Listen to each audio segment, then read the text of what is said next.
in the office, eh? Yeah. I have to work. Excellent. So, as we discussed, Dato, hello. Yep, go ahead. We should have some, after 3 months, if travel is a little easier, should allow for some physical meeting. Those who cannot come can join by video link. That kind of thing. Don't wait for all 100%. You'll never get that for the next 1 year. Yeah, that's true. So you should, after 3 months, assuming, I'm not saying that we know what will happen after 3 months, but assuming things are a little better, yeah. Then have physical meeting with, of course, our protocols, and those who cannot come can join by video conference on that meeting. So, at least we make a beginning somewhere. Otherwise, this will never, we never know when is the last man standing going to be eradicated. True. It's a tough call. Yeah.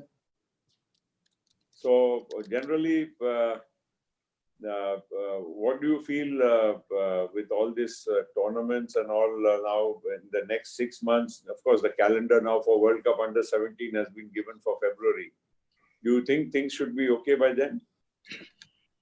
I mean, it's a realistic chance for next year, but this year we are still struggling because of the closed borders. Maybe you can play domestic football, but international football, we need to ensure that the countries are allowing players to come in and not go for quarantine. So that is something that we are working on and seeing how difficult it has become. And the numbers are increasing in some countries. Yeah. Increasing. Now, even in our country, we are getting 50,000 cases a day. Yeah. That's quite a bit. Yeah, I mean, it's a lot. But every day we are curing 50,000 also. It's true. So actually, I mean, one doesn't like to say even one person should, die because of COVID. But for 1.3 billion people, in 4 months, we've had about 35,000 deaths, out of which 25,000 are purely comorbidity. Okay. So it is not. I mean, it's not desirable, but it's not something which is yet gone out of control. Okay, sorry, we're live, I think, on the platform. And Shaji, are we good to go? Because yes. I can see Yes. I don't want people hearing our conversation. Okay. We are ready. Minister is joining 10 minutes later. He said to go ahead. Okay, great. Right then, thanks so much for joining us and welcome to the Football Delhi East Summit. It is the 3rd of August, also the birthday of the captain of the Indian national team, Sunil Chhetri. So before I let you know what the session is all about, wishing Sunil, who's joined us, a very happy birthday. Sunil, before I get into what we're going to be discussing, what are your plans for today? First of all, thank you so much. No major plans. I'm in the forest right now. Trying my luck to get or spot some wild cats. This is a place called Kabini, and I enjoy coming here. Okay. So from Bangalore, me and my wife, we drove 4 hours, and we are here now. And after completing this session, probably we'll catch the 3 p.m. safari and hope to see some big cats.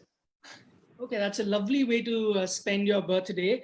For those who don't know, this is his 36th birthday. It's chronologically his age is 36, but biologically, if you watch him play football, you say that he's less than 30 at the moment. And has many years left in that career. Okay, so we have a stellar lineup, featuring footballers that are from current national team and as well as former players, administrators at the state level, from the national level, sports marketeers, public and private sponsors and eminent sports journalists joining us through the day. So there'll be plenty of sessions, so stay tuned.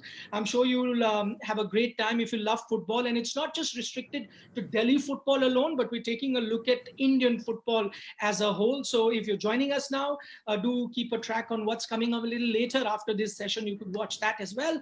The theme this year is making Delhi a vibrant football city.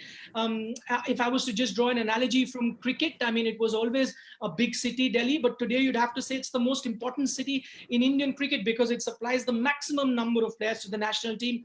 And this is how it was in football as well. Up until the 90s, the sport was very, very popular in Delhi, as you all know. And just indulge me for a couple of minutes as I run you through the glorious past of Delhi football. Young Men FC, as many of you would know, is the oldest club from Delhi, also the second oldest club in India, only after Mohun. And then I've heard stories of, you know, Young Men FC versus Mughal FC, and then you had the Union Club and Shimla Youngs, New Delhi Heroes, all of these prominent clubs who supplied a lot of players to the national squad. At one point, you would have at least 2 to 3 players from each of these clubs playing for the Indian national team. So that's the glorious past of Delhi football. As we all know, Santosh Trophy, the first ever edition that happened in 41-42, Delhi were the finalists, lost that final to Bengal.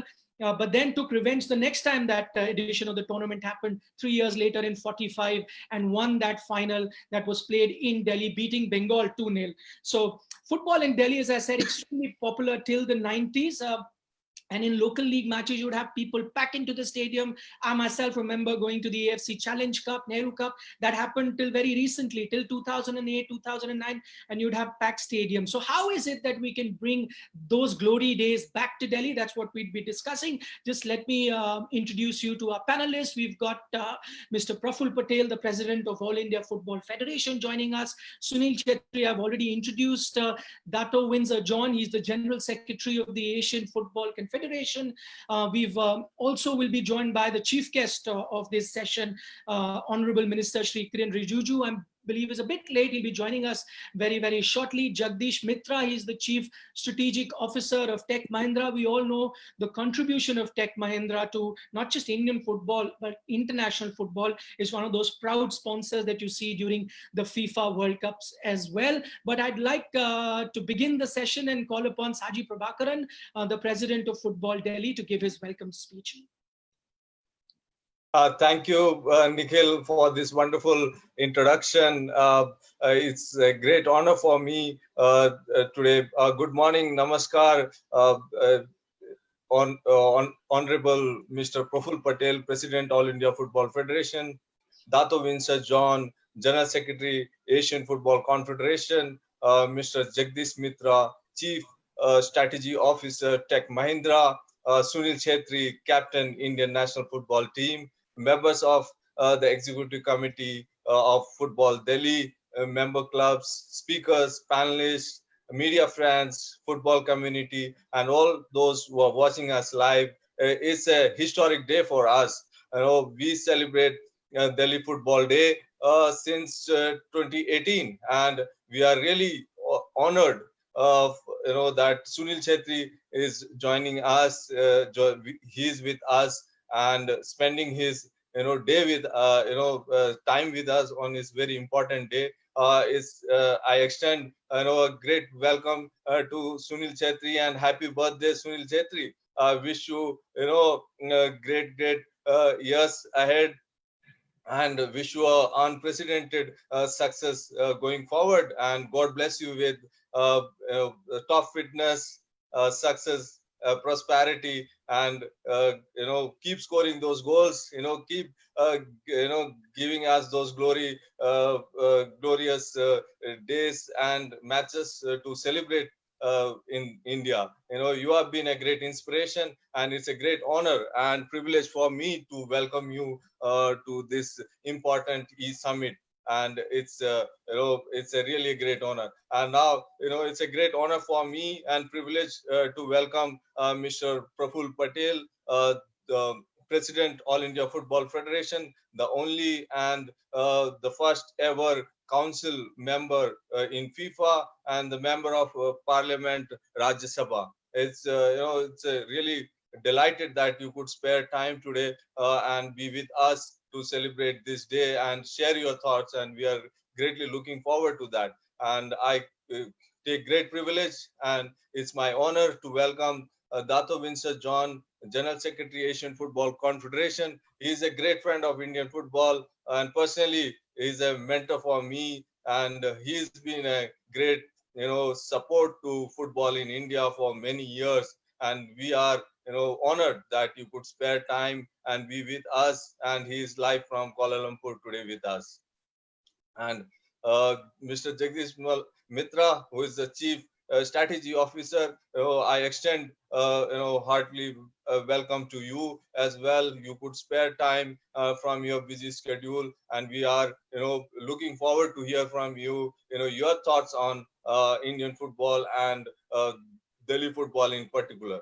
So this Delhi Football Day we are celebrating, as I said, since 2018, and for us, it's a way to say thank you to Sunil Chhetri and extend our acknowledgement, recognition, and honor to Sunil because of his contributions, his achievements, and what he is doing on and off the pitch is greatly inspiring to us. So he is the biggest player Delhi has ever seen, and we are take pride in whatever he does on and off the pitch. And he's always been a great inspiration for our work in Delhi, because we would like to convey and communicate his story to the youths and the community, so that we see more Sunil coming forward and take his legacy forward, which is very important. And that's why we celebrate this day. And through e-summit, we are joined by speakers, eminent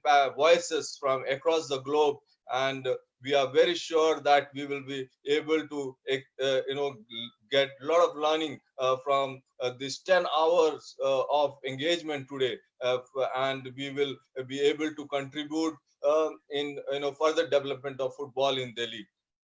And last 2.5 years, particularly since the new executive committee has come in football Delhi, we have taken a number of initiatives to develop football. And our vision is to transform football in Delhi and to make Delhi a model football state in India. And our biggest priority is our grassroots football. And that's why we have one of the biggest and the largest grassroots league in India right now, with 200 plus teams, 3,000 plus players. And it's a very inclusive model where both the girls and boys are playing together. And we have seen, because of our effort, more girls are joining football in Delhi. And our biggest strength is our club, because Delhi is one of the states where the club structure is more than 80-year-old.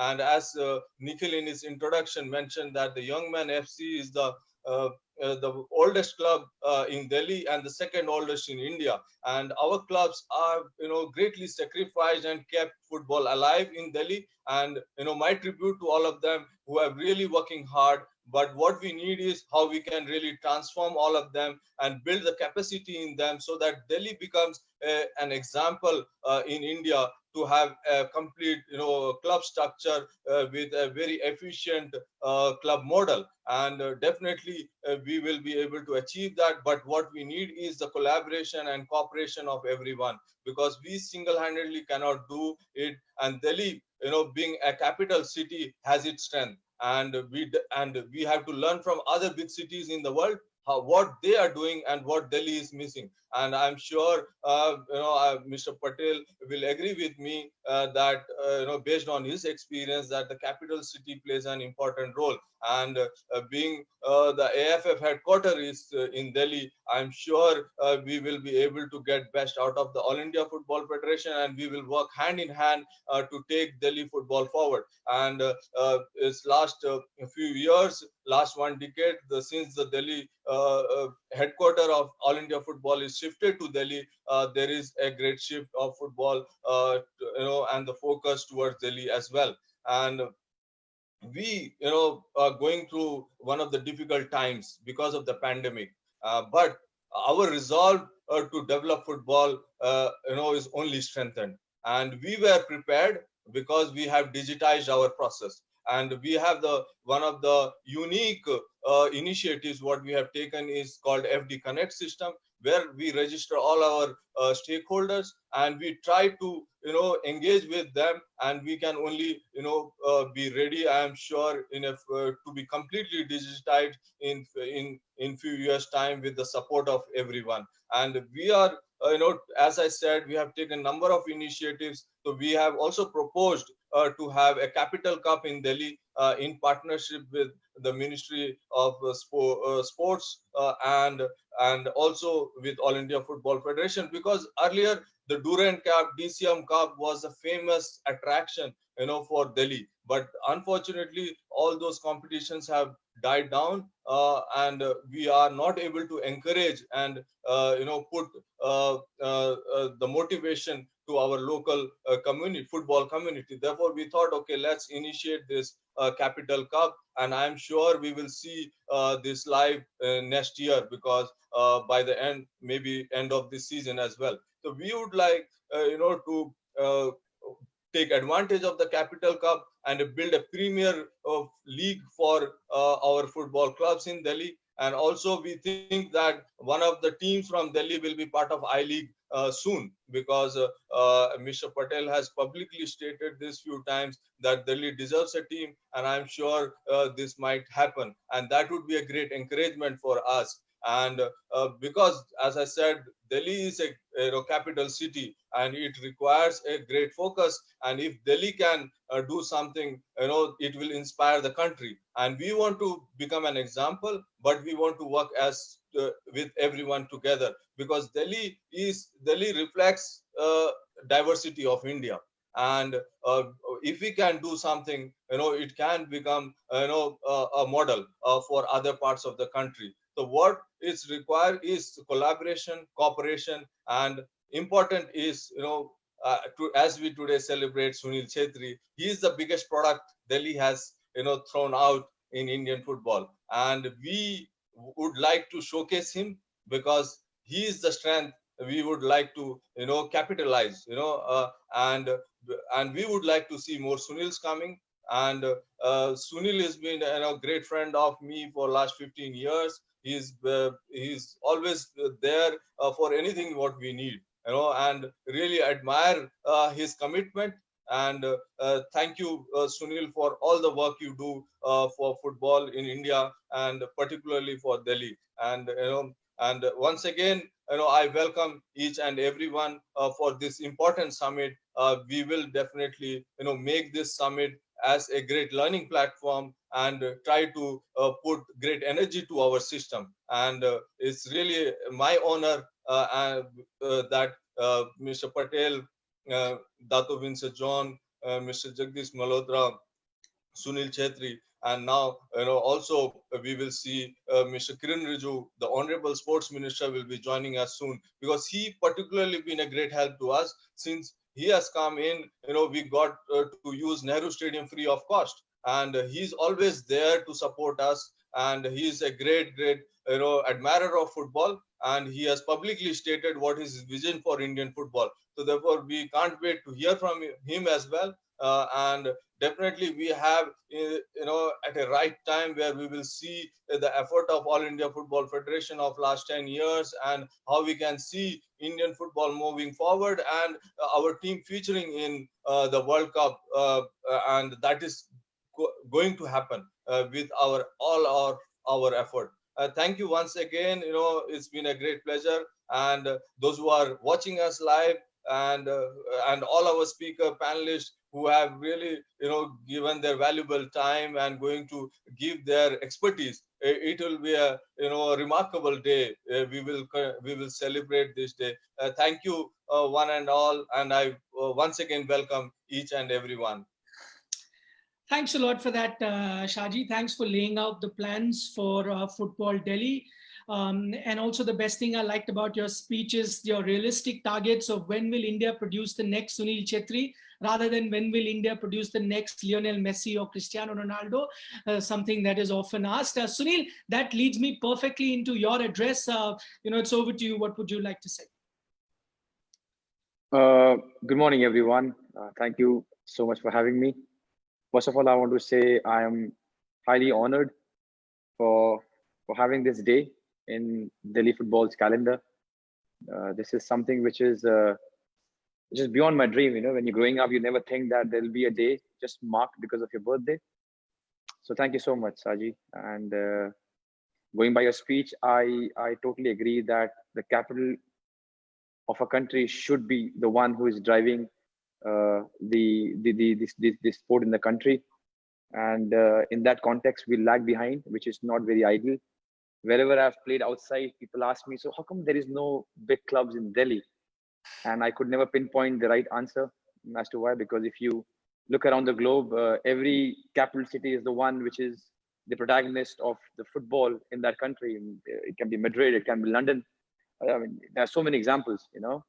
So definitely, it's in our mind. And the good part is now everyone is talking about it, which is very, very important. Shaji, I wish you all the very best in your endeavor of bringing glory days back to Delhi. The only suggestion that I have is all the stakeholders come together, talk, and make sure that everyone is on board. You discuss idea, because one thing I know for sure, once you have the idea and you take it to Mr. Patel, he will always help. That's the kind of person he is, and you know, keep knocking his doors with different ideas, and I'm sure everyone together we will soon have something really good coming from Delhi.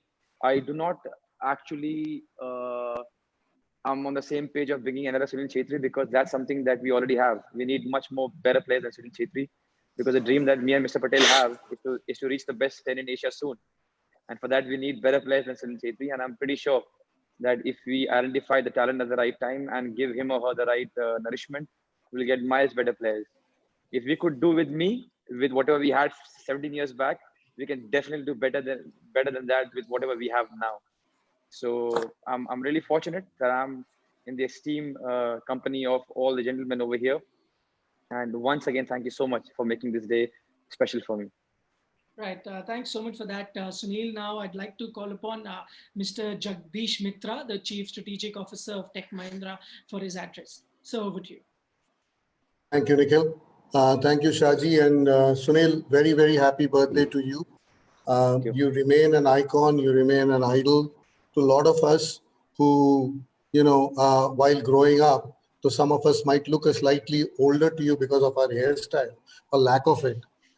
We admire the ambition, and we still had the vision, you know, dreams in our eyes of being someone even remotely close to what Sunil you are with your skills, right? So, you know, you could be younger to me by many, many years, but you're such a inspiration to all of us in India in terms of football. And to Mr. Patel, Dato Windsor, and to Minister Kiren Rijiju for your excellent contribution to drive the passion for what is really the common man's sport, truly the common man's sport. From our perspective, I think as both roles, you know, someone who's absolutely passionate about football and someone who lives in Delhi and someone who works for a fairly large corporation, part of the Mahindra group, I think this initiative, Shaji, is a absolutely brilliant initiative, not just because of the opportunity that it offers to people, but the opportunity that it creates for the whole talent to be unearthed, the way tech can help, and I'm sure we will go into details later, but also the ability for making Delhi a lot more vibrant. And like Sunil said, the moment you bring world-class football and world-class football to be played from a city, it is bound to bring in commerce, it's bound to bring in economics around with it, and it's bound to bring in a whole lot of movement of tourists and tourism, which creates a brand for the city. Today, you look at some of the world's biggest clubs, some of the world's biggest football associations are all known from the city that they belong to. And that's what I think we should aim for.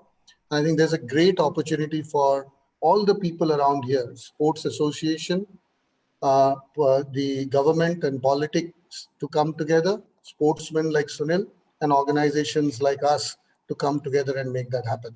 So I look forward to the day and I look forward to the session today, Nikhil. Thank you for the opportunity. Thanks a lot for that. Jagdish, just a reminder to viewers that the Honorable Sports Minister, Mr. Kiren Rijiju, has now joined us. Good morning, sir. We look forward to listening from you. But for the moment, we'll turn our attention to Mr. Praful Patel, the President of All India Football Federation, for his opening remarks. Sir, over to you.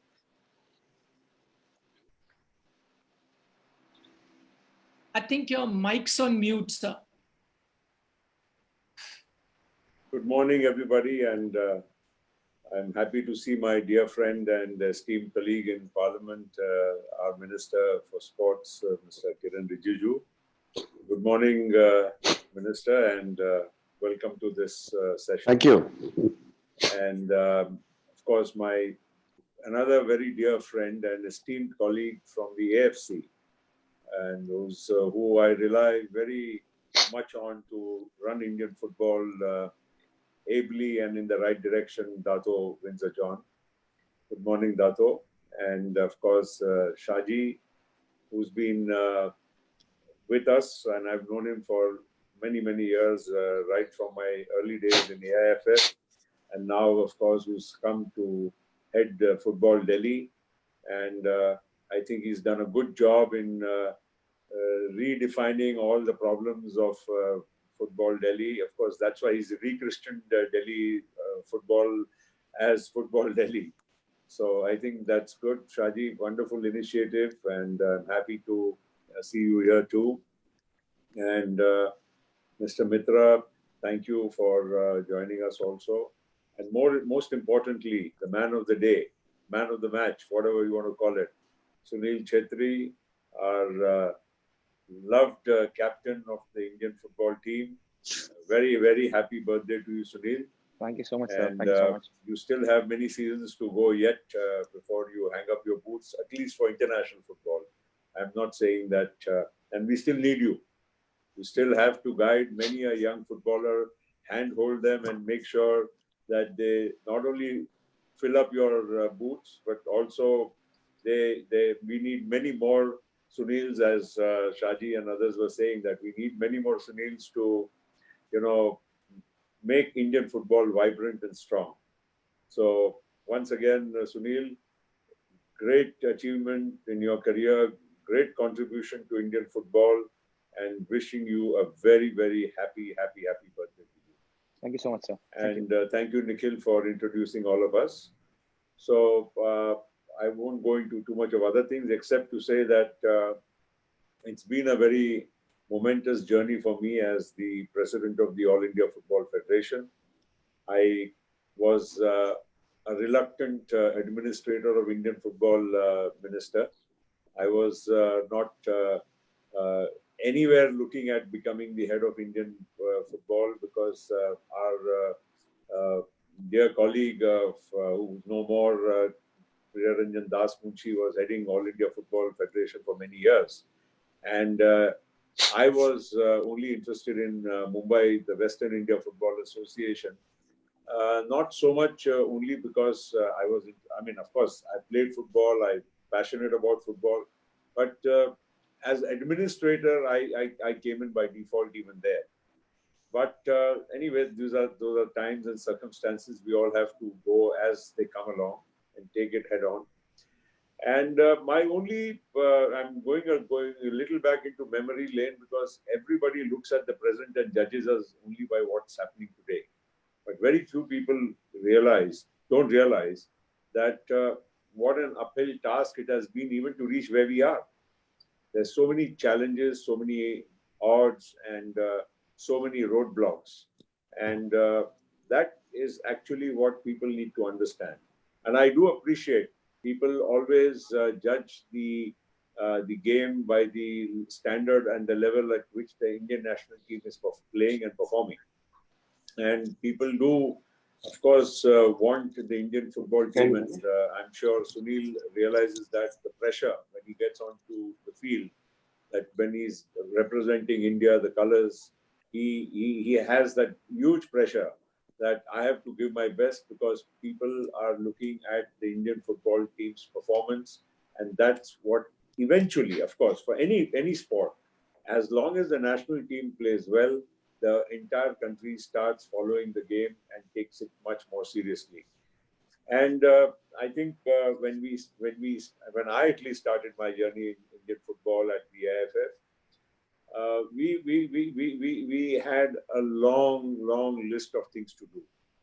Of course, the Indian national team, I must say, has done much better in the last 10 years. And Sunil has been one of the major contributing forces for that achievement. People used to look at us as ranked 173. We came to our best rank of 94 last year. Then we are around 100 now. But still, considering that itself, I think is a good achievement for the national team. But that's not good enough, because every nation, the top 50, 60 teams are countries are so competitive that on any given day, anybody can beat anybody. And we are far from that. So I think Sunil also acknowledges that. We all acknowledge that. We've been talking about this. And I feel that what in the last 10 years, you see earlier, we only had the National League, the I-League, or the India League, what we call it. And that had just come in. And clubs were floundering, clubs were, some clubs were doing okay, some were, just, making two ends meet somehow. And the whole ecosystem had to be built right from, I would say, the scratch. Then we really didn't have any grassroots development program at all in the country. At that stage, there was no organized national youth development program. It used to be done by clubs sporadically. We had one Tata Football Academy, and I must say, we must acknowledge their contribution. They saw it ahead of time, and they built that academy. And many a footballer playing for the top clubs or the national team have come from TFA. But barring that, there was no real organized grassroots development structure in the country at all. And even AIFF, as somebody mentioned earlier, Shaji, I think, that we were not even housed in Delhi. It just came only in the last 10, 12 years that AIFF came into having a regular home for itself in Delhi. Otherwise, it used to move with the General Secretary's residence, and therefore, we never really had a proper office set up and organization. But anyway, given all that, I feel we have come a long way, and everybody, including, of course, AFC, our parent body, does, of course, as being part of AFC, support us the fullest. But I think globally also, even FIFA now acknowledges that Indian football has to be supported, has to be strengthened. And India, as the second largest or most populous country in the world, needs to be supported, needs to have a much better standard of football. And they have done a lot to support us over these last few years. And Dato Windsor John knows very well that the challenges we face, he's helped us sort out many a problem here and there. And also the fact that India, unless India and China, I'm talking of China in a different context, not the context which we are facing today, but in a larger context of football, that unless big countries like India and China start playing very competitively at the global scale, the recognition for the sport globally for that country doesn't come. And the money, ultimately, FIFA and AFC have both made it very clear that football has to be commercially sustainable, financially sustainable, because you can't have the standard of sport, the quality of sport going up, better players coming into and making it their career, unless and until the sport pays well and supports the entire ecosystem. And that is the reason why we need to professionalize Indian football more and more. The advent of the I-League, of course, was the beginning of professional football. The ISL added to that. And as a result, we have more clubs. Players get better paid. Players look at it as a bigger opportunity. And that, I'm sure, eventually will bring more and more people and more players into the footballing system. I'm also happy that Minister Rijiju is one of the I would say, the first minister for sports who I've known in many years. I've dealt with many ministers who at least is so passionate himself about football. Ministers may be passionate about supporting all sports, but the minister who's himself very passionate about football, who plays football, who loves football, and he believes genuinely that Indian football must come up in a big way. So it itself is a refreshing change. And I would only say at this stage that in India, we need to, balance all the interests, and we have to make sure that, the entire, the matrix, right from government to the administration of the sport within the federation to the state federations, state associations, because the state associations, some are doing exceptionally well. Like Delhi wasn't doing well at all. Suddenly after the change, and Shaji and some others along with him who have contributed, have brought in change in Delhi. Many associations which were not doing well earlier, some of them have again now started, showing signs of doing good work. Because if you only expect the All India Football Federation as the apex body to do everything for a country of 1.35 billion people, it is impossible.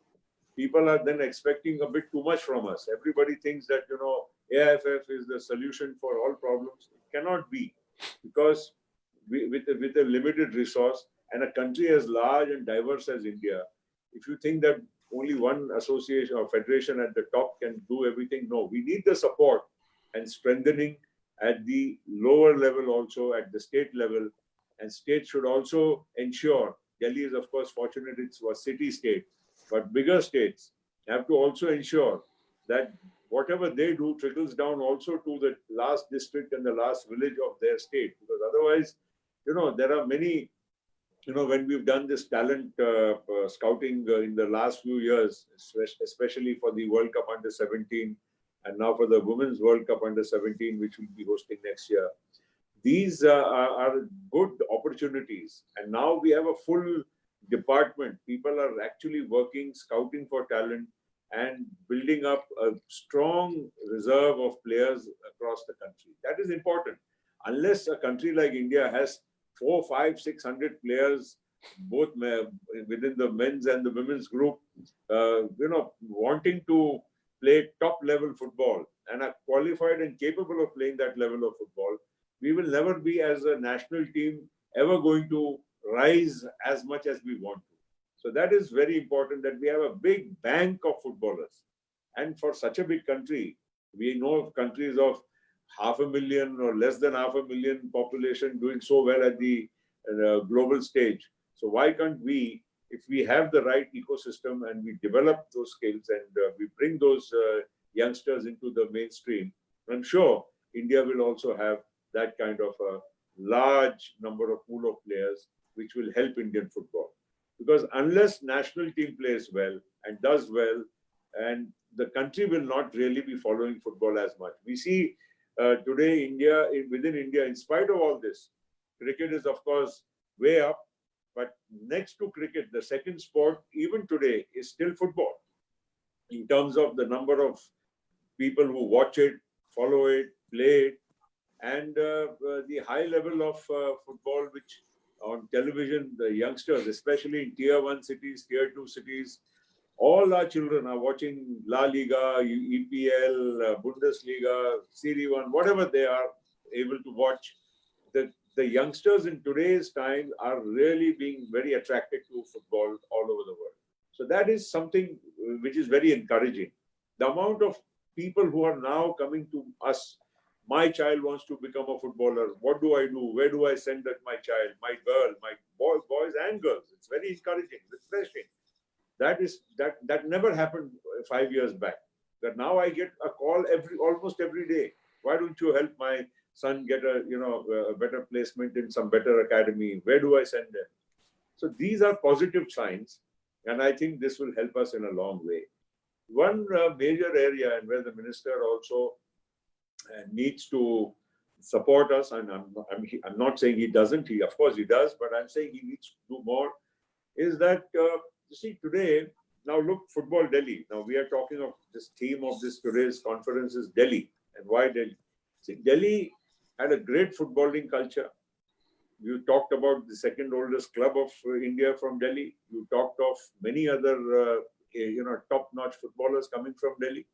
Why in the last 10, 15, 20 years, Delhi football has gone down?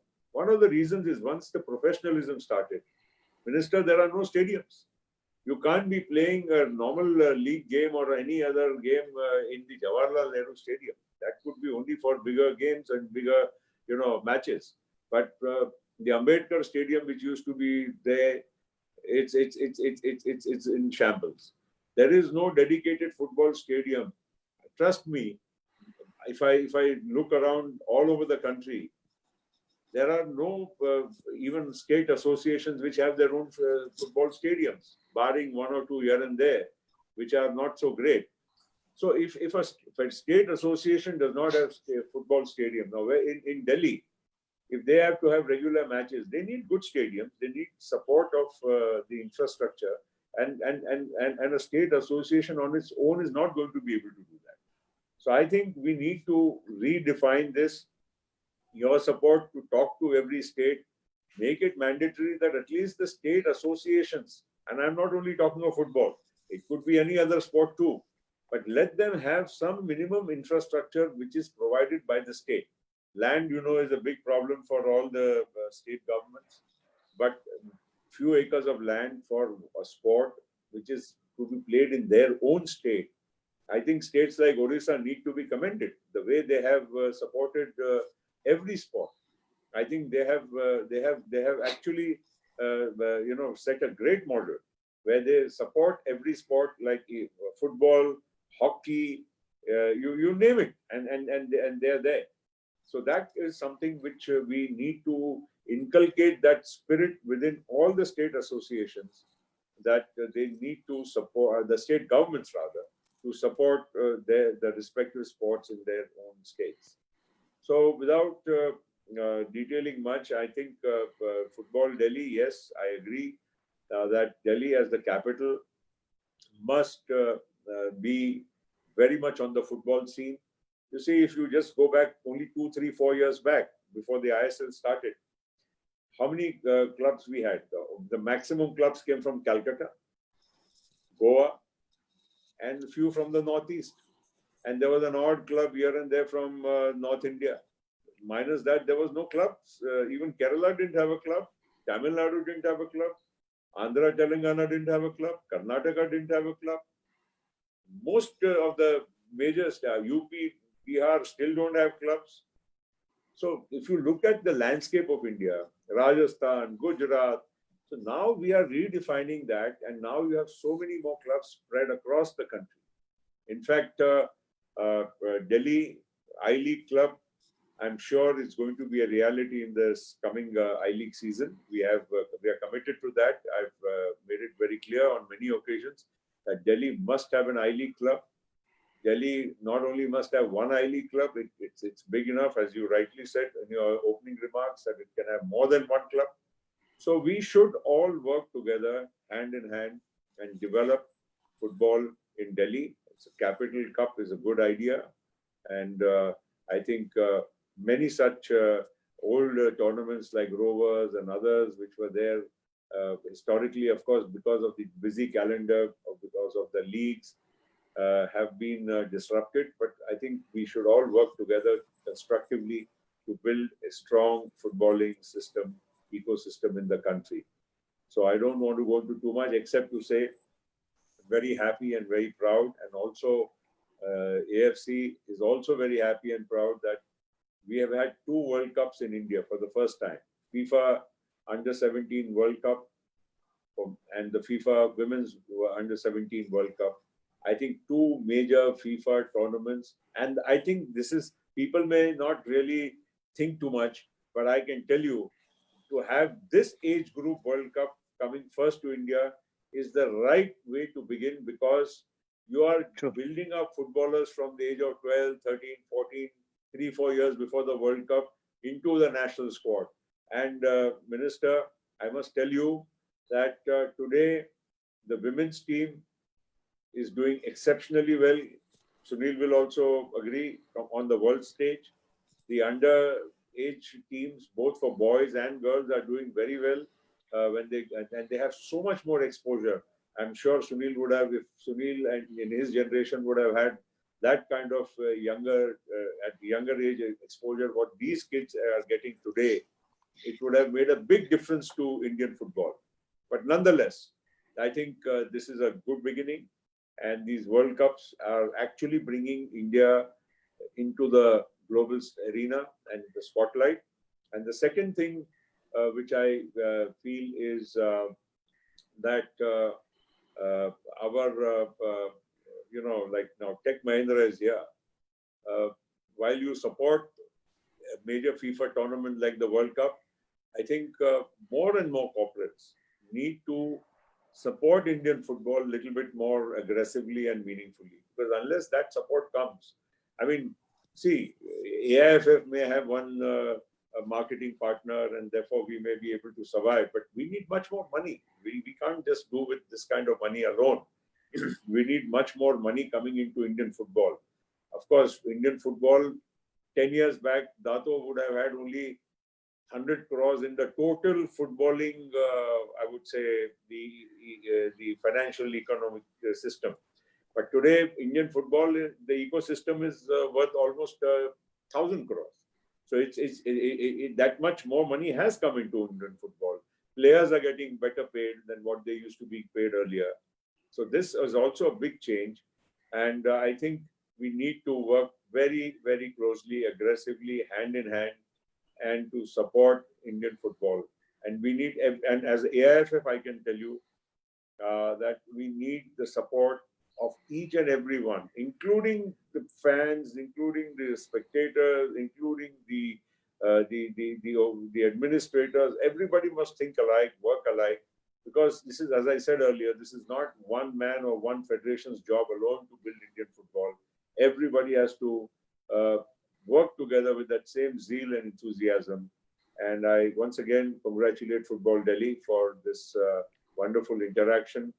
And sorry, I went a little longer into my time, but nonetheless, thank you for this opportunity. And not only for me, but I think for football lovers across India and the world to participate in what's going on in Indian football. Thank you once again, and happy birthday, Sunil, once again. Thank you so much, sir. Thank you. Thanks a lot for that, Mr. Patel, for that comprehensive address that you gave. Just gave us an overview of where Indian football is at the moment and what really needs to be done. Since in your address you mentioned the Asian Football Confederation, I'll turn my attention now to Dato Windsor John, who joins us, who's the General Secretary of the Asian Football Confederation. We'd love to know from you, sir, because at the moment we're getting an insular view of Indian football. We'd love to know from you from the outside. And as Mr. Patel mentioned, that you've always been a big help for Indian football. How is it that you view things from the outside? Thank you, Nikhil. And it's never easy to speak after Mr. Praful Patel. Anyway, right, Honorable Minister Shri Kiren Rijiju, All India Football Federation President and FIFA Council Member, Mr. Praful Patel, Padma Shri Sunil Chhetri, Mr. Jagdish, Mitra from Tech Mahindra, and Football Federation, Football Delhi President Shaji, Prabhakaran. Dear participants and friends, a very good morning from Kuala Lumpur. And first of all, my sincere appreciation to Football Delhi for inviting me to this e-summit on transforming Delhi into a vibrant football city. Right, before I begin, let me take the opportunity on behalf of the AFC President and the Asian football family to wish everyone in Delhi and also across India great strength and comfort during this very, very challenging times. I'm sure that the resilience of the Indian people will carry the country through this global crisis, and we together will emerge stronger as a global community. Right, Delhi is well known across the world for its rich history. And the capital itself is known for, as a diverse, dynamic, and a thriving city with an enormous passion for sport. Football, of course, has made incredible progress in India, especially in the last years under the leadership of Mr. Praful Patel. And as the world's second most populous country, we are beginning to see the game take its place as part of the country's social fabric. And in many ways, the rise of Indian football and the foundations that led the way to success can be traced back to Delhi. You know, the first ever Asian Games in 1951, if you remember, staged in Delhi. And we were also in the capital that India won the football gold after beating the Islamic Republic of Iran in the final. And that victory laid the groundwork for India's best ever showing on the Asian ultimate stage. That's the AFC Asian Cup. When they finish, runners up in the last year. Yeah, and a significant result which is forever etched in the Indian football history. And of course, in 2019, what a great performance by the Indian team led by Sunil Chhetri. Well, as the only city in the world to host both the Asian and the Commonwealth Games, you know, Delhi was also where our Indian legend Sunil Chhetri began his remarkable journey, you know, from the Mamata modern school and then to City FC, representing Delhi in the Santosh Trophy and eventually leading India on the grandest stage at the AFC Asian Cup last year. Sunil's rich, you know, is testament to the football ecosystem in Delhi. But I guess more needs to be done. And this is a good step forward, you know. And let's not forget the ever-improving ecosystem that saw the city become one of the venues of the FIFA Under-17 World Cup. You know, the first ever FIFA tournament was held in India. You know, the competition, we all know, was a resounding success and applauded by world football. About 1.35 million spectators came together to create history in stadium across the country, which of course included the iconic Jawaharlal Nehru Stadium in Delhi. Right, the engagement both in the stadiums and on social media was a remarkable achievement for an age group FIFA tournament. But above all, it exemplifies the passion for football that exists in India and the enormous promise to further engage with tomorrow's generation of fans.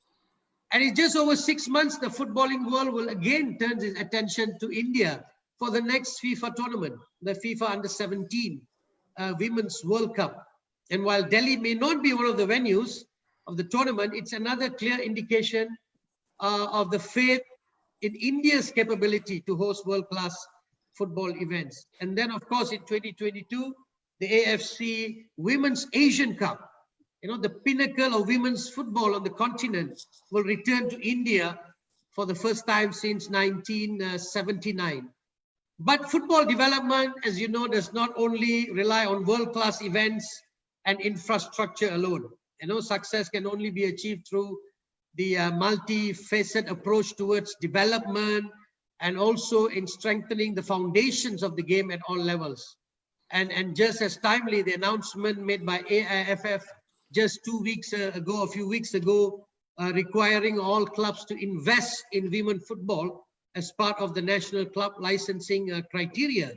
And likewise, AIFF was recently recognized as a full member of the highly acclaimed AFC Elite Youth Scheme for its well-established systems and a commendable approach to elite youth development. And adding to this, in February this year, the AIFF was also awarded the AFC Grassroots Charter Bronze membership for their continuous efforts in strengthening the grassroots movements. And the AFC and the AFC president have reiterated several times that Asia is home to the largest stadium, and this is Asia's time. And we have also outlined in our vision our ambitions to confirm football as the #1 sport in the continent. And therefore, there is no denying that India, in particular Delhi, will continue to play a pivotal role in our journey at the AFC in shaping that narrative and in bringing our aspirations to life. And competitions is widely regarded as the key driver to development. So I'm pleased to note that the plans to launch the Capital Cup next year as well. Shaji, congratulations on that. And a robust competition calendar will not only continue Delhi's footballing legacy, but also strengthen the vast and ever improving landscape of Delhi football, and a closer partnership forged across the full spectrum of football stakeholders, facilitated through platforms such as this. The future of football, Indian football, has never been brighter, especially from the eyes of the AFC. And the AFC remains committed towards working closely with the AIFF to raise the standards of football through various presidents' initiatives, development programs, technical programs. So, and Mr. Praful Patel is always a phone call away, and he's always calling to ensure that, India gets the best attention, and he has so much of passion to develop football in India. And Shaji, I believe this is your time as well to take advantage, since the headquarters of AIFF is in Delhi, and this is really the time to raise the bar and to ensure Delhi plays a very important role. So before I close, I would like to take this opportunity again, as all of you said, to wish Sunil Chhetri on behalf of the Asian football family a very happy and blessed 36th birthday. I know you don't look 36, but still, we have to wish you for what is in your age in your passport. We have your passport here at the AFC. So, I look forward to engaging with you in the panel discussions later. And I wish all those viewing online as well, an insightful summit. Thank you once again, Shaji. Congratulations. Thanks a lot, Mr. John, for those encouraging words. It does paint a very good picture of Indian football, things that you just mentioned about hosting those, junior level FIFA tournaments and the kind of interest that was generated in India. Finally, I'll turn my attention now to the Honorable Sports Minister, Mr. Kiren Rijiju. Is not only the sports minister of our country, as Mr. Patel pointed out earlier as well, that he's a big football fan as well. And as Shaji was saying, that, one of those sports ministers you've had who has a lot of interest for this particular sport. And he's not just a football fan, he's a big Lionel Messi fan as well, as I've had a conversation with him before. And he mentioned, Mr. Rijiju, it's over to you now. Thank you very much. And very happy to see all of you. I joined a little late. I was busy with the presentation to be made to the Honorable Prime Minister.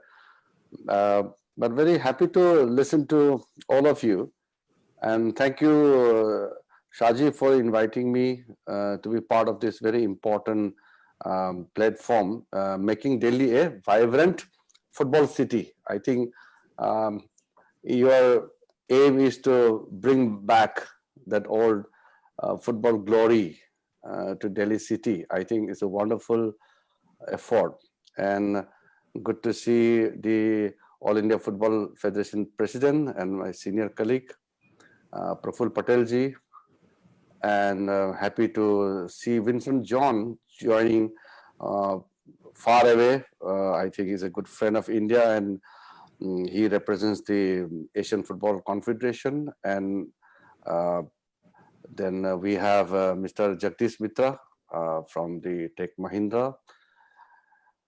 And then, of course, the birthday boy, Sunil Chhetri. His happy birthday to you, Sunil. Thank you so much, sir. Good to see you. And it is such a wonderful honor to launch this event every day on the birthday of an Indian football captain. I think that is how you pay tribute to the football greats and then promote the sports. This is a good way of promoting the football itself. I think it's a wonderful gesture. And Nikhil is, of course, a wonderful person who can really contribute so much by his talk, his engagement with the people. I'm happy to be part of this discussion. And of course, I'm sure there may be many people who are joining this session. Greetings to all of you. See, football is something which is universal. There's nothing much I can add to what is football. And when I talk about creating a sporting culture in India, it will not be complete unless we have a great football culture in India. Football culture has to be part and parcel of our effort in making India a great sporting powerhouse. I remember when we were very young. We used to play with those stitched football. We never had this pump football. So since those days, our craze about the football, we used to have that plastic or cotton cloth, whatever, we wrap it and play. And my feet is full of scars, which I used to get hit because by mistake I used to hit the earth and get my skin knocked off. So since those days, football has been part of the way we grow up. It's part of our emotion, part of our childhood memories, until now. That is why when we grew up, what is the name we first heard about? Pele. These are the names. See, Pele, Brazil, farthest country, Latin America, the farthest continent from India. No connection physically. If you want to fly to Brazil, Argentina, you have to change flights at least 4 times. So far away. But if you see Pele, Maradona retired how many years back? But they are as relevant to us as it was then. Of course, I have not seen Pele playing only in the videos. Maradona, 1986, 1990, magical star. And now, of course, there are other magical football legends there. It's a beyond country. Football is beyond any geographical barrier. So why not we have that kind of atmosphere in India where we also have that kind of quality footballing? As being mentioned, that we have great football culture in India. We had a very rich history. Some of the legendary Indian players, they were world class, and the stories as it goes. Indians went to the World Cup without shoes, without any kind of a proper training and all. So these are great history which we feel, had we given that kind of platform those days, today Indian football would have been in a different stature, in a different league. But unfortunately, we left that space for something else. We did not build on that great sporting football culture which we had. Right after the independence, India was in the top of Asian football league. And you all know the golden period around late 50s and early 60s. It was known as the golden period of Indian football. So it's not that we have to start today. We just have to revive the old magic. And when we talk about, Prafulji was mentioning about making football financially sustainable, commercially successful. These are so important in today's world. It's very important. And at the same time, if we are able to create a football culture, then money will come. Like if you see Latin Americans, most of the players, they play in Europe because financially they are not very strong. But that doesn't dampen the spirit of football. Colombia may not have a kind of money which they would pay, what the Germans pay, or the Brazilian clubs may not be playing as Italian clubs. But that in no way has put down the spirit of football. So the football culture is something which is beyond money. If you can develop a sporting culture, then you bring the talent, the respect, the honor for the game and the players. Now, India has that kind of ready-made, size to become a great football nation. For example, if you see the population of West Bengal, it's just 9.5 crore. See, 9.5 crore is the population of West Bengal, which is bigger than any of the European countries except Russia. Russia is 14 crore, 140 million. So, other than Russia, Germany is 8 crore, UK is 6.5 crore, France 6 crore population, Italy 5.5 crore. Other European countries are all small, Few countries are 1 crore, 2 crore, and rest of the countries are so 40 lakh. Croatia is 40 lakhs population. Northeast India is 4.5 crore, which is equivalent to Argentina. So if you see even West Bengal as a great sporting culture state, or Kerala 3 crore with a great sporting culture, or Northeast as a whole 4.5 crore population, that alone has the ability to sustain the football culture. That also has the size to give that financial sustainability. My point is, India is of a continental size. Even if we develop a great football culture in Delhi, which is more than 2 crore, if you count the entire national capital territory, it's close to 3 crore population. That itself is a mid-sized country population. And that itself can sustain the Indian football. So the point what I want to drive is, even if we can develop football culture in regional pockets in India, still it has the ability to drive the game. That is the size of India. But what is ailing, or what fails us, it is something different region. Some different reason which I don't want to really talk about, because it brings so much of negativity. But I am a person with full of positive outlook and positive feelings all the time. So I have no doubt in my mind that in the days to come, we will have a great situation where Indian football will develop and mature. Now, I think Praful Patelji is doing something very positive to develop football. We have discussed about creating some leagues.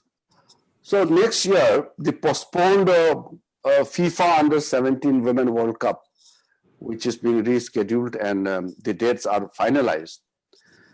We will try to build up. The COVID-19 has really spoiled the mood and the spirit, but we will not let it die down. We will ensure that we will build up a right spirit. So maybe after some time, I can discuss with Prafulji and his team, and we will try to create some buzz as the date draws nearer.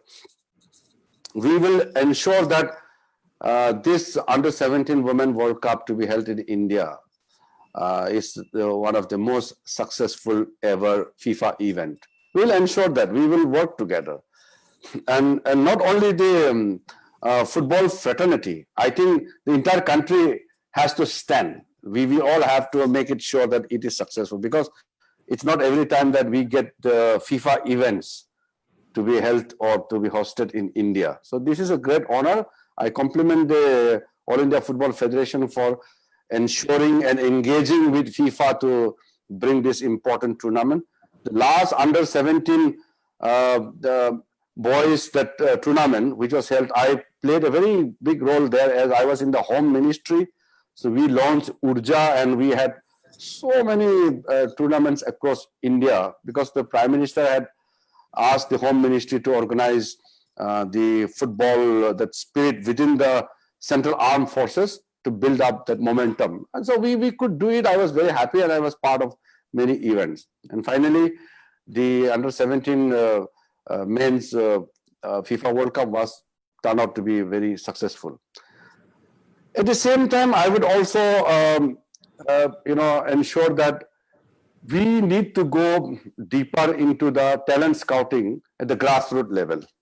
That is something which we need to give lots of emphasis into.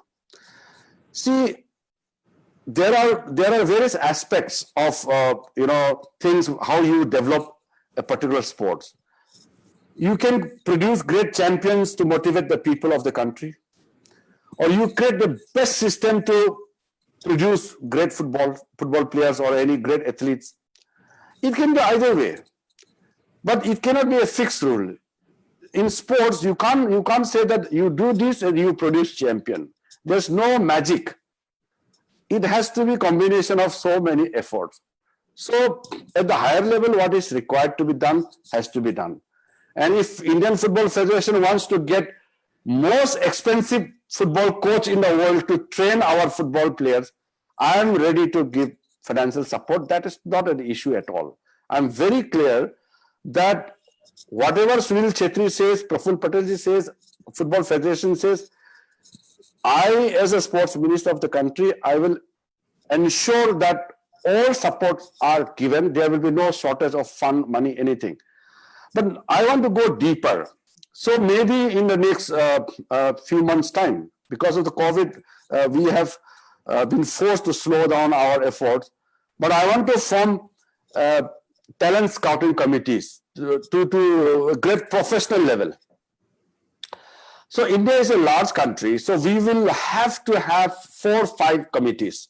One committee cannot go all around.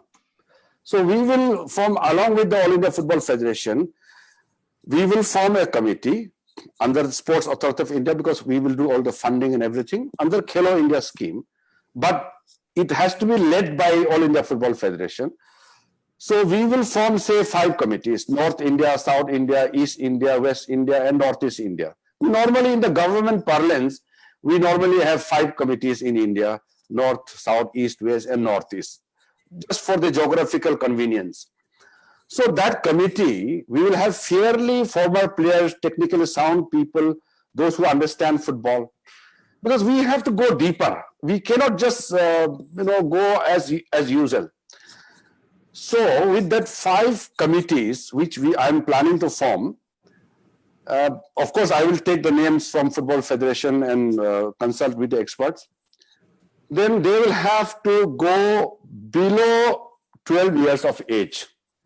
If we are thinking about making our presence, deeply felt in the Olympics and World Cup in the future in next 10 to 15 years, then we have to start the effort now. I'm very clear about it, because we have to do now. Had it not been COVID, we would have started by now. So this committee will go in addition to existing practice and system, whatever is already there. Because we have to get the raw talent identification at very young age, especially from the potential areas, from the rural areas, from the tribal areas, from Northeast, from the Himalayas, from the villages of Central India, South India, coastal. We have the abundance of talents in India. See, Windsor John had already mentioned that India, as the second largest populated country, going to be largest in 2 years, 3 years time, we will have to be there. The world football being the most popular sport on this planet, minus India and China, will never be a complete thing. So China is already doing it. They may not be producing that world class or that cutting edge level of players, but they are doing it. I'm sure China, with the Chinese president himself, a football enthusiast, and the Chinese football federation, I think they are doing great thing to bring football as a mainstream sport in China. But we in India, there's no reason that we should lag behind. So every time I talk about sports culture in India, I think about football.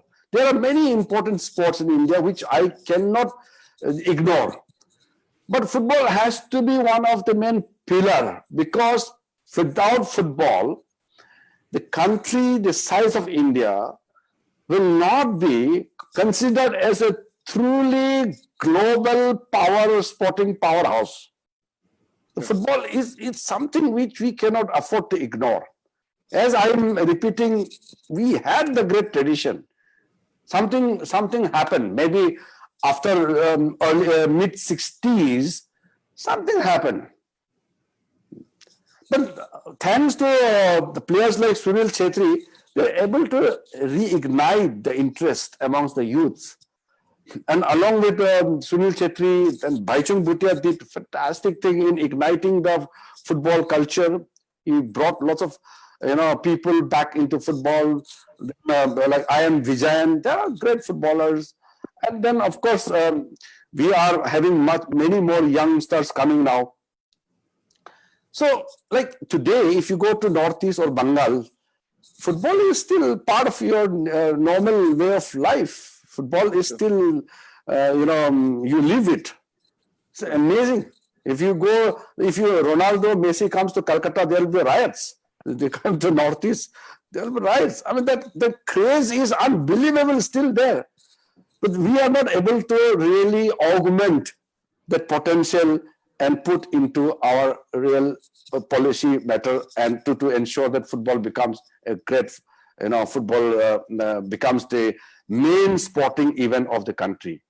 That we will do. I'm very confident that we will be able to do it.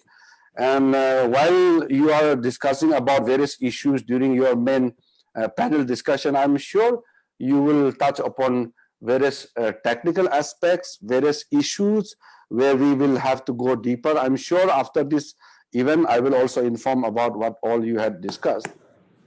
And Nikhil Naz will, I'm sure, will get best of the ideas, extract from all the people who are in the panel. I think this day-long whatever program you have, and I think I'm there for some time for a brief panel discussion. So more than that, because I don't want to talk about the technicalities because the football experts are here and many football legends are joining in this entire program. So they will talk about the technicalities and what else to be done. I just gave my broad intention, that my intention is clear, that football has to be a mainstay in thinking about making India a great sporting powerhouse. That is the basis of my way of, putting across my intention. That is very clear. And thank you for inviting me. And Delhi, about the infrastructure which Prafulji addressed about, I'm definitely looking forward to discuss with the state governments and other people that how there should be dedicated football stadium in every major cities, in major locations in India, especially where there are potentials of having great football events. So I'll take it forward. That is in my mind, and I hope and looking forward for a great session, and my best wishes to everyone on this very important football event being organized online. It is a virtual, and looking forward to get back the same football spirit in Delhi city also. Thank you. Right, Mr. Rijiju, thank you so much for that address. You summed up, the state that Indian football is at the moment and the steps that you would be taking. What I found really interesting was the scouting process that you'll have with multiple committees to go across the country and scout kids below 12 years of age. I know you have to leave, but maybe I'll have enough time for a question or two.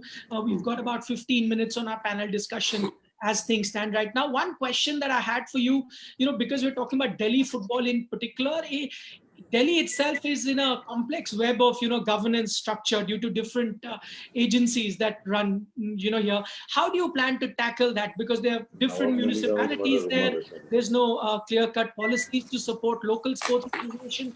How can a sport association, let's say, for example, Delhi football, how can they limit, with these limitations that they have, they can function well? You're asking me? Yes. Okay. See, about the administration, one thing which I am always very concerned about is we bog down in this administrative issues sometimes, and people started blaming. People normally tend to blame the federations or the people who run the sports bodies in deteriorating the level of the sports. My take is slightly different. I'm not really, looking into that management thing.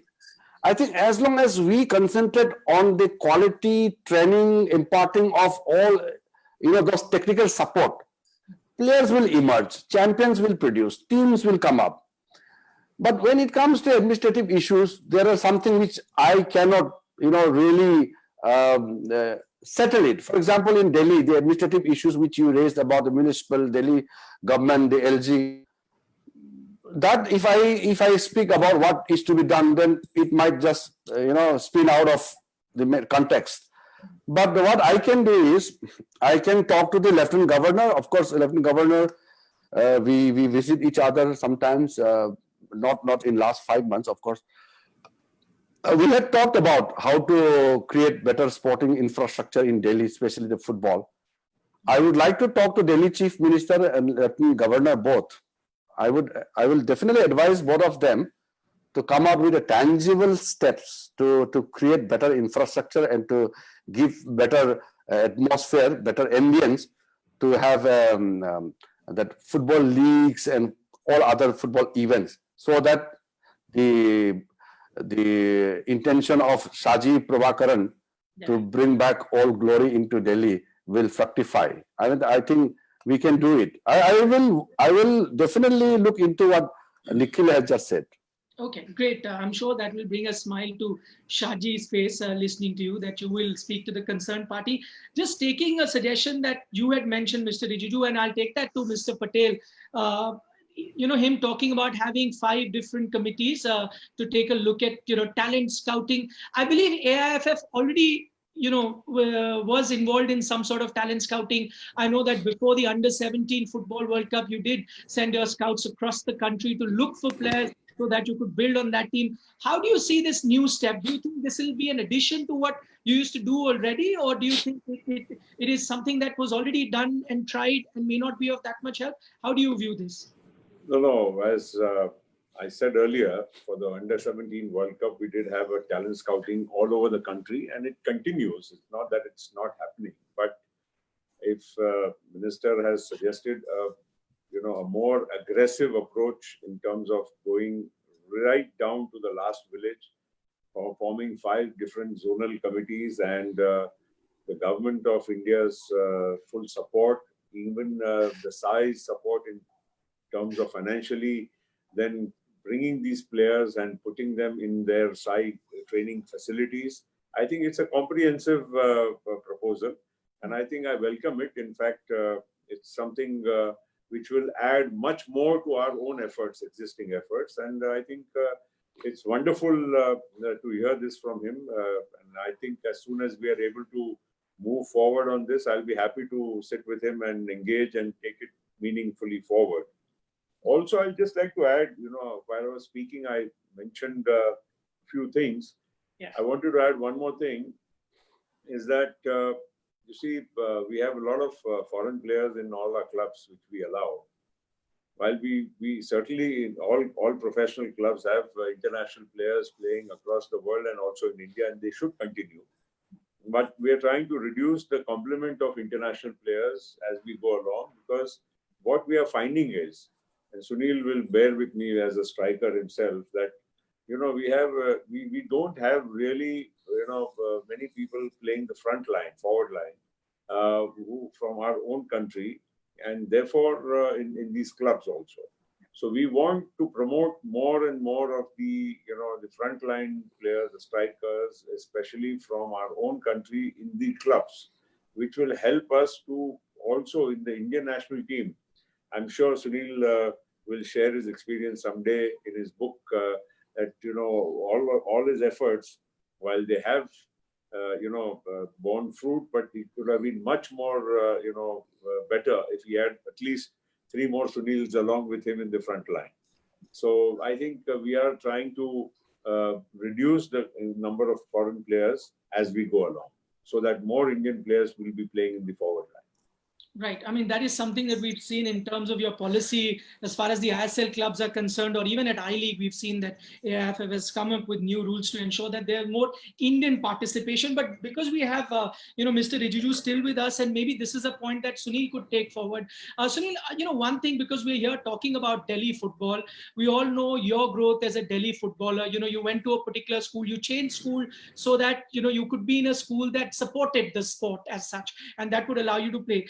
One thing that's really changed in Delhi football over the years is the availability. I mean, Mr. Patel talks about a stadium, which is very well the need. But what about availability of grassroots level grounds, which are free and available to anyone to play? I mean, there are stories of, grounds in front of Red Fort and wherever you went around Delhi where you could just play. Today, a few play and pay sort of grounds do exist, but I find more and more kids in the city not getting access to those grounds because a lot of parks, people like to walk, they won't allow you to play. Is that transition that you've seen over the years since when you were young and to now what has happened to Delhi in terms of availability of just free park, just take your ball and play sort of? I think I've heard about these things. I haven't physically seen it. My coming back home, Delhi, is very seldom. I live in Bangalore now, but yes, I've heard about it, and it's not very conducive. If football has to grow in a city, the basic amenities of space where kids can play, and when I say kids, I don't just mean the best of under 12 or best of under 13s, because they will still get the ground. But for any kid to go and enjoy his or her game with the teammates is very, very important. But that's how interest develops. The more bigger pool it is, the more chances of getting the talented ones coming out is there. It's just simple maths. But what gives me hope, and I'm not just talking about Delhi, is the fact when, I know how much AIFF works hard on making sure the grassroots level is reached. And we heard our captain speak about AIFF is not going to be the lone fighter. It never can for 1.3 billion people. And just after 10 minutes, you hear the sports minister of the country saying that we're going to go aggressive and make these 5 zones, and we're going to work hard on identifying the talent. That for me, personally, is the most important way of improving a country's standard. If we can identify all the talented kids in our country, and we are 1.3 billion plus people, if we can identify everyone who is 6, 7, 8, 9, 10, and give him or her the right nourishment, the right infrastructure, the right food knowledge, the right sleep knowledge, we are going to go miles, miles, miles apart. The rate in which we're going to improve is going to be monumental. And I'm very happy that today, of course, when I was born a few years back, not 36, but a few years back, when 2 leaders of our country who head football speak like this, because if this is done under the guideline, it is going to have a crazy change in football.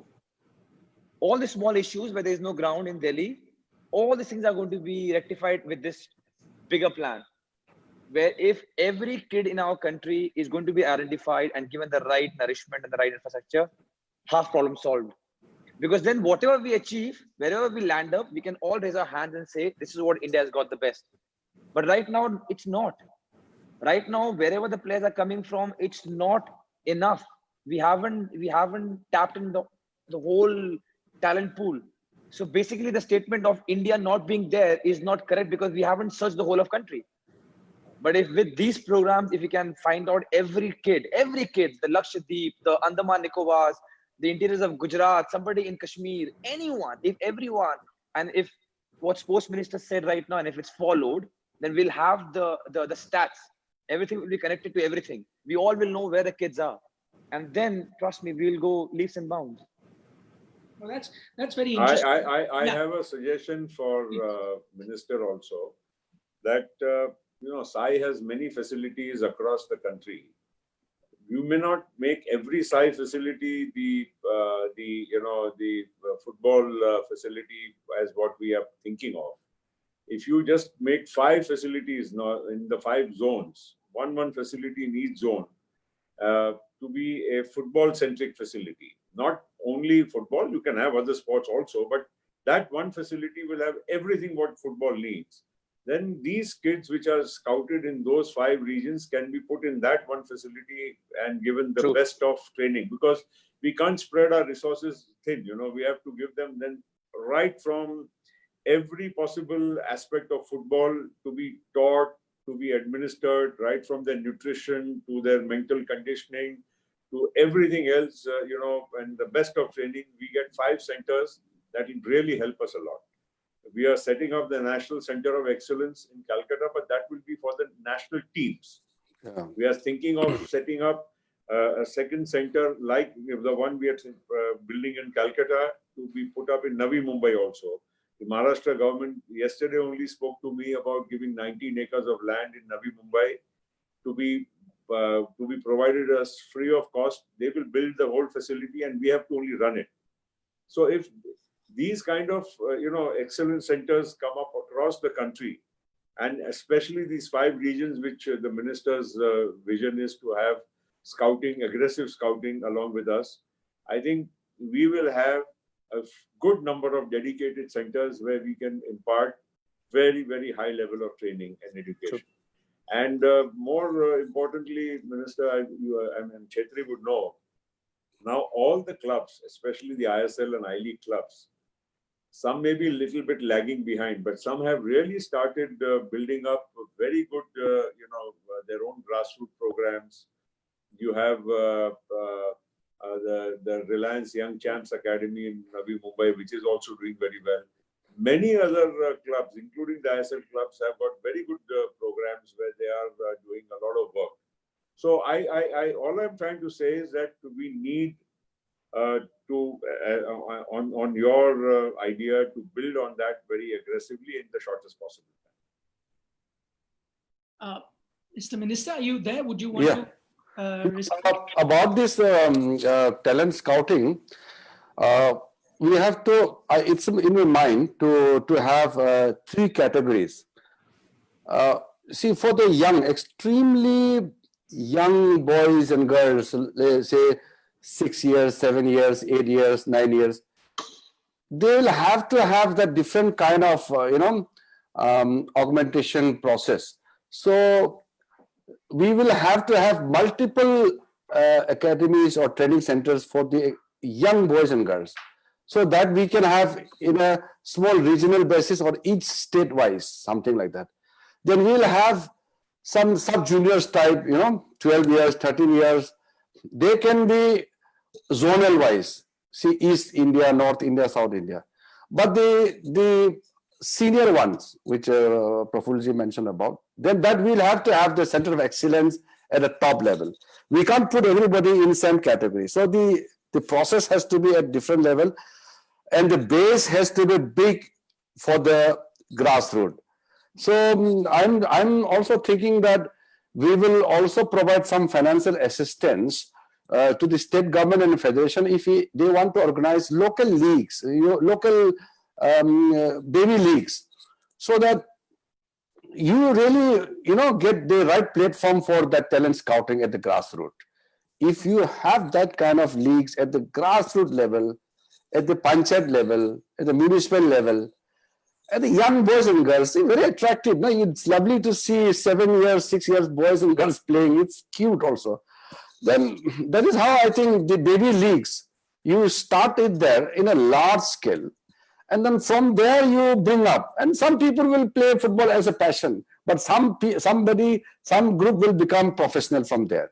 So you have to, it's like, you study all the subjects till class 10, then you choose art, science, maths, then later on you take PhD. So right now we have to hit everyone at the grassroots level, and so that let everybody play. Then out of that you start picking up. Okay, you are fit, you are physical.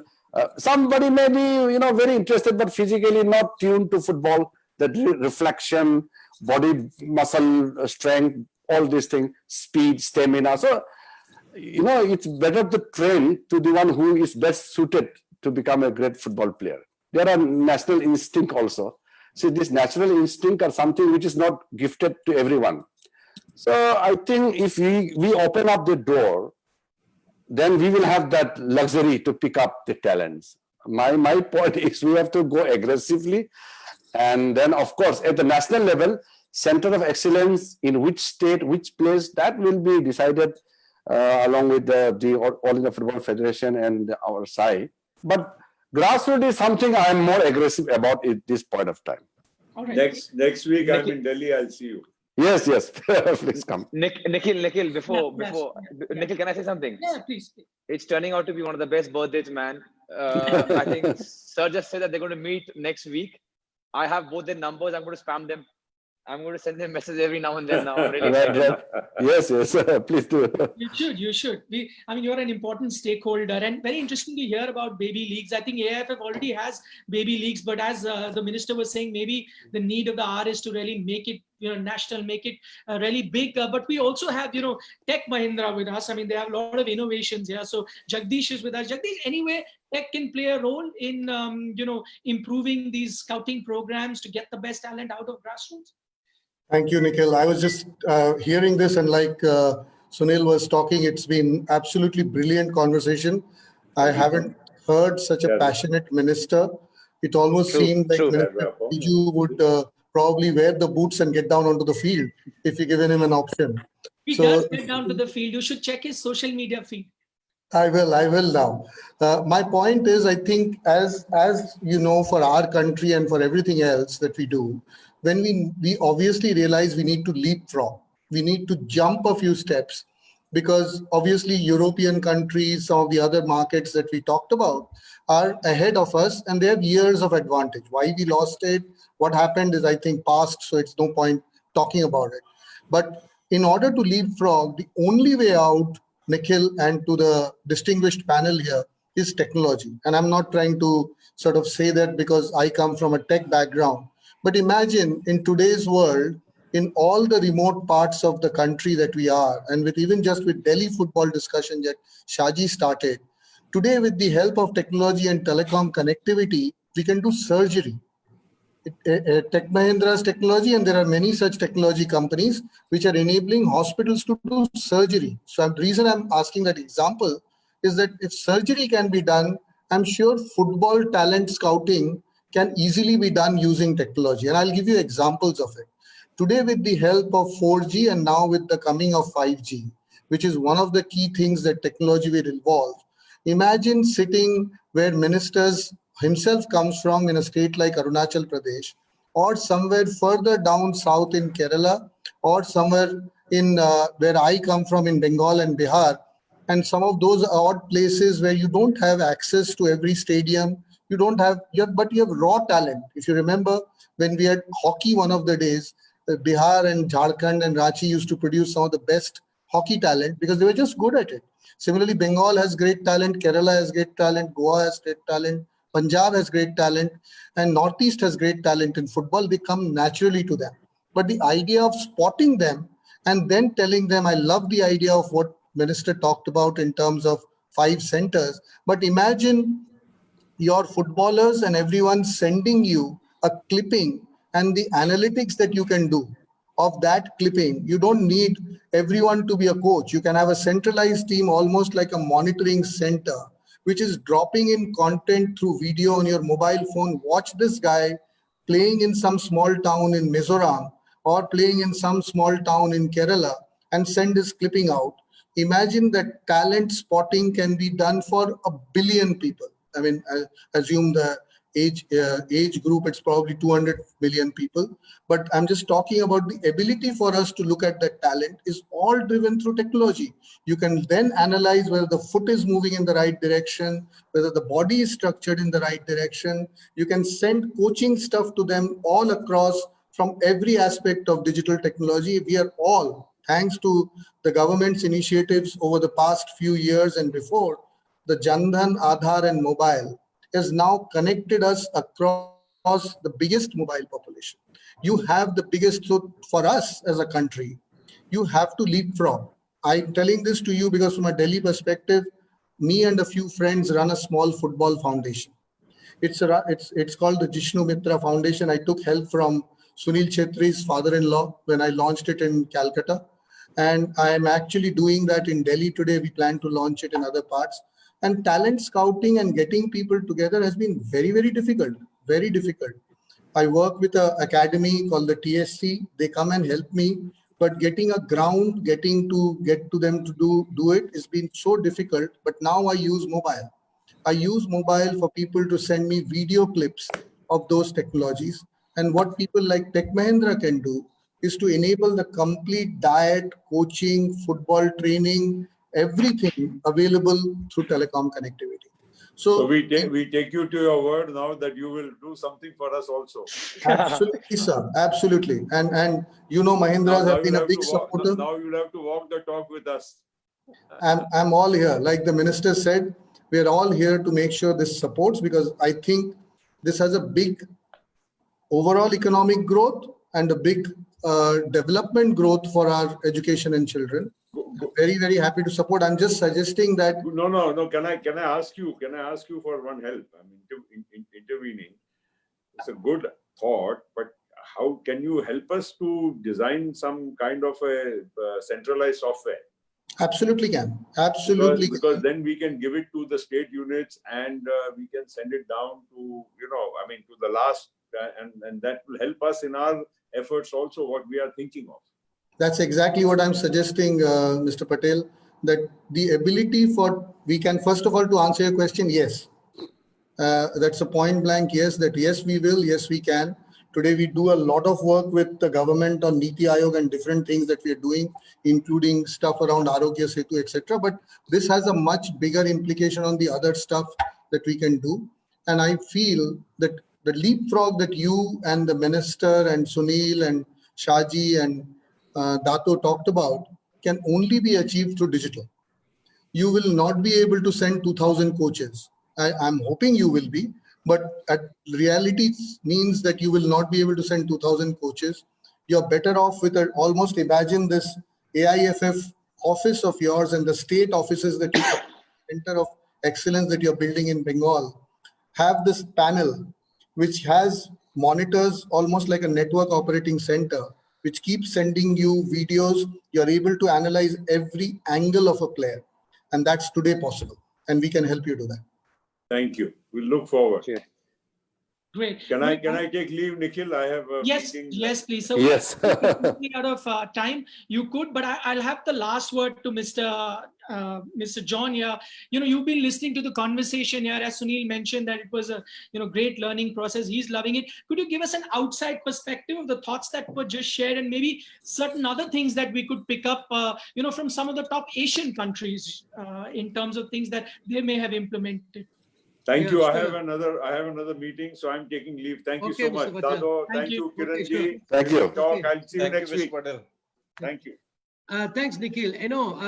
When I heard Honorable Minister speak with so much passion, I thought he was the technical director of AIFF. He knows a lot of football. He knows what needs to be done. He knows, he's got a vision. So, Honorable Minister, I really appreciate your input in this, because you really know what to do and how the government can help to achieve what could not be achieved before. But I think basically when we see from outside, I think a strong government support is important. If anyone is saying that we don't need government support, then it's false, because we can see all over Asia, every member association, every sport, especially football, is strongly supported by the government. And I can tell you why Asia is favorite to FIFA to organize world-class events in Asia, simply because we have good government support in Asia. That's all. The passion is there and the good government. This is the first, And number two, infrastructure is key. If you want to host big events, top-class infrastructure. But if you are going down to the grassroots, they need opportunities plus also infrastructure. Now, this is important for the game to grow. And that's what you can see in many countries. They have the opportunity to send their kids somewhere close by, somewhere safe. And this is very important. I know in many countries they use schools because schools is naturally a very safe environment. But it could be clubs, it could be anywhere. But I think that's very important if we want to improve that base, so that we can scout good players. I agree with Jagdish that the future is technology. I mean, technology and digital will help us reach the unreached. You can only do so much with human face-to-face interaction. But if you look at today's best singers, if you go to the entertainment industry, many of the singers usually send their YouTube or they record it and send it to the recording companies. And that's where they get the first opportunity to be heard or to be seen, And football can also tap into this new way of doing the new normal, so we call. And I think the next one I would say is, I think Sunil touched it earlier. I think having a good scouting structure is important, but more than that, what needs to go into the program? That's very important. Not only the nutrition, not only the I would say the tactical but I think very important. Who is going to scout the players? Don't send the wrong people to scout the players, because you'll get wrong players. You know, so you need to get the right people. And we say good coaches bring good players, but still make sure that you have a good team of people with good eyes to spot the players, because it's not only about techniques and skills, because this can be learned. But one of the most important is the football sense. You know, like Minister said, the instinct, so to say, but we say the football sense. You know, and this is very important. Now, who's going to scout this? Who knows about football sense? Because if not, you will be selecting the wrong players and then realize that after a few years, we have wasted a lot of money on the wrong player, and the right player is left behind somewhere because he did not have the opportunity. So while you put all the structure in place, please do not forget, get the right people involved in the selection of the players. This is crucial so that we do not lose good players. Right. Sunil, you wanted to add something? I think it's so true, man. It's so true. I think, and again, this is just a positive platform. I don't want to say anything negative over here, but this probably is one of the mistakes that we do in our country, and it is paramount. I think in my sport, I can say the coaching, the identifying is the main thing. If you don't identify and coach the right player, there is no, you're just trying to push a wall. Then it's very, very important. And the day we do it, and holistically, if our country does it, every kid who is good at any sport is identified and given the right coaching, we won't have to wait for gold medals in Olympics. We don't have to wait to do. I mean, talent is not our problem. I think this is something that we all know here. And that is why it is killing our brains, is because we are 1.3 billion plus people. We are talented. We are versatile. You can have a tall guy. You can have a strong guy. You can have a high jumper. You can have a javelin thrower. You can have a footballer. You can have everything in our country. We have different landscapes. We have different gene pools. There is no problem in our country. We have everything. Not having a talent is not our problem. That can never be a problem. So that question comes really well, to have the right people to choose, to select, and to give the right thing. Otherwise, our sports minister is saying that I'm going to go all out and do anything, and funds is not going to be a problem. Imagine last time we heard about this in football, that fund is not going to be a problem. If our sports minister, the main guy, says it, and then if still we can't do it, then the identifying and the right nourishment is the thing. So I just hope that when now we got the top guys of our country lining up to make sure that they give the right push, we get the right guys. And thank you so much, Mr. Windsor. Thank you so much. It's a very important point. Yeah, I mean, there's a old adage in football, you know, no coaching is better than bad coaching. So you'd rather not give a kid any coaching rather than give him bad coaching, because you'll ruin him for the rest of his life.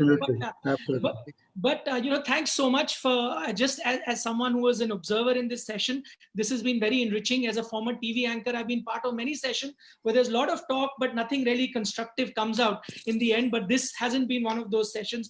Plenty of constructive, you know, thoughts have come out, and the exchange of ideas was really great to see between the head of All India Football Federation and our sports minister. So, you know, we already overshot our time by 20 odd minutes, but the last word, Shaji, I'll give you if you want to thank the panelists who've joined in, and how was this session. Maybe you be the best person to thank everyone who joined us.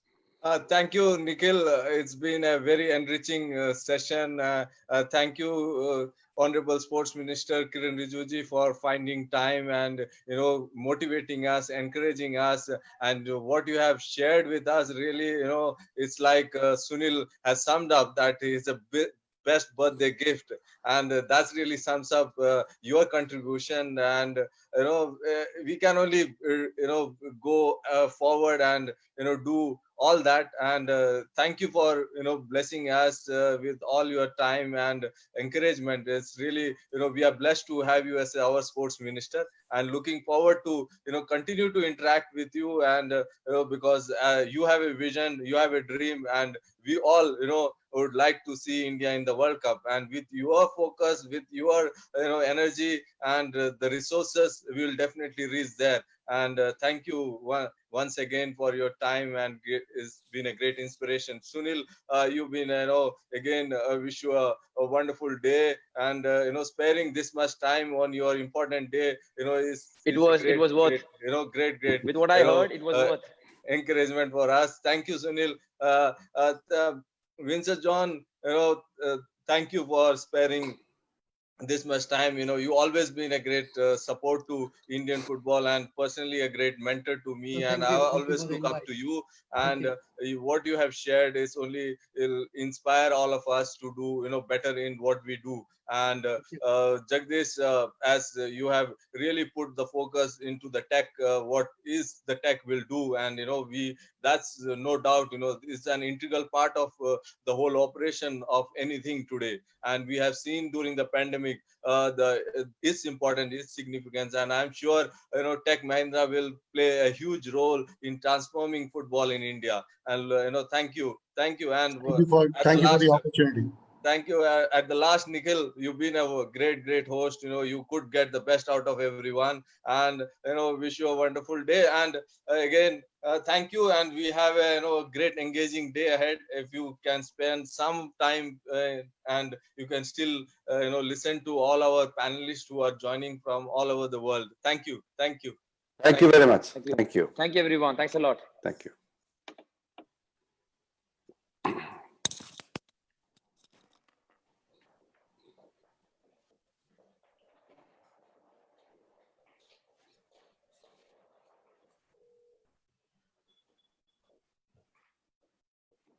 Cigarette, no?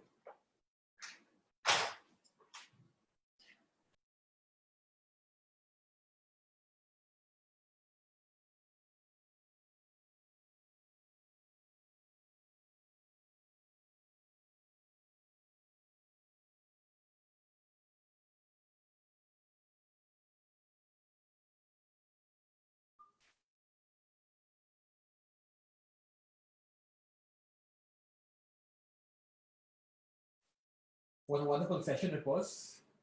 And the live streaming is done, stopped, right? yeah, stop. And we just want to tell people that in case they want to engage, they can go to FT Summit 20 and they can take part in the trivia, rewatch the first session as well. Okay, great. And we will reconnect at what time, Aditya? Right.